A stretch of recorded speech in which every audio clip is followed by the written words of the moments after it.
So we're in Rancho Santa Fe, down by San Diego, by Lake Hughes in this area, installing 52 piers to stabilize and help lift this home on a hillside.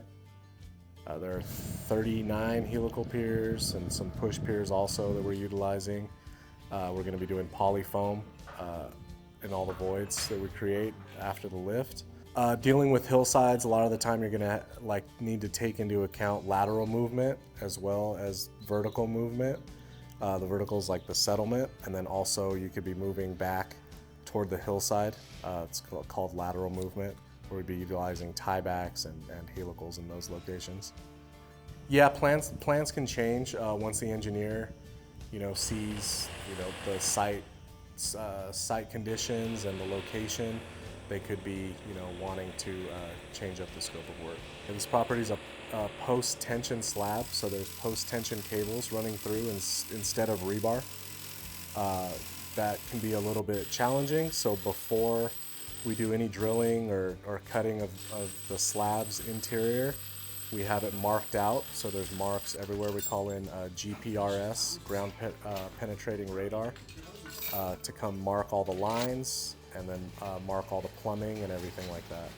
So with the post-tension cables, you do have to be very careful. If one of them's cut or damaged, they could snap, and they're under a tremendous amount of pressure. So we always take that into consideration every time we need to deal with them.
There's this little insert in here. I'm not sure where you're gonna be able to see that, but there's a little insert in here.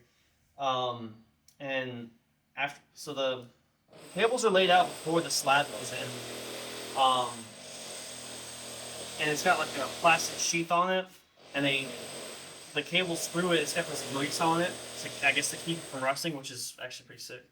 And so when everything's ready, they have jacks, they're kind of similar to ours, but they have a hole in the center.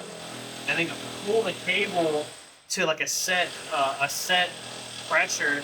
I think it's 38 kips per half inch, something like that. I mean, it's a ton of pressure. And then once it's tensioned, they slide this little collar on there, and then it'll hold it. And so when they release it, it'll hold that tension in there. they cut the end off so it'll be behind the face, and they just plug it. I don't know what the material is. Yeah, see, it's just like a little concrete plug, and it just covers it up, keeps it from rusting, and it. That's the point of a post-tension cable, though. So, like a slab, post-tension slab, I guess. Well, I mean, it's Like, what are the cables supposed to be doing? well, it keeps the tension. So you have active tension in the slab. So you have like the cable pulls on the outsides, right? Because it's got these little I don't know what they're called, but the end caps on them. It pulls those together, and then you have them run inside the side as well. So it's basically trying to pull the whole slab into itself, so it stays rigid, I guess. And you don't have like where one side just kind of breaks off the rest of it. I'm guessing it didn't work here because. Or imagine if this slab didn't have post-tension cables. Yeah. That crack would probably be way worse. significantly worse. Yeah. And it lifted this side of the house, so I'm guessing if it would have been like just regular rebar, it probably would have been like a giant big, crack. Yeah. And you wouldn't have had like the lift on this side.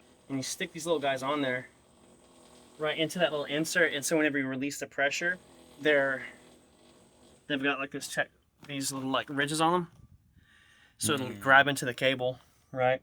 And then as you release the tension, it'll grab onto these fins or like the ridges because they're angled back, and it'll pull them into that little insert, and that's like how it holds the pressure. So it's basically threading, but you have like a smooth surface on the cable, so you need some way to keep it on there. I'm guessing that's why it's angled like that. Seems to work out pretty well.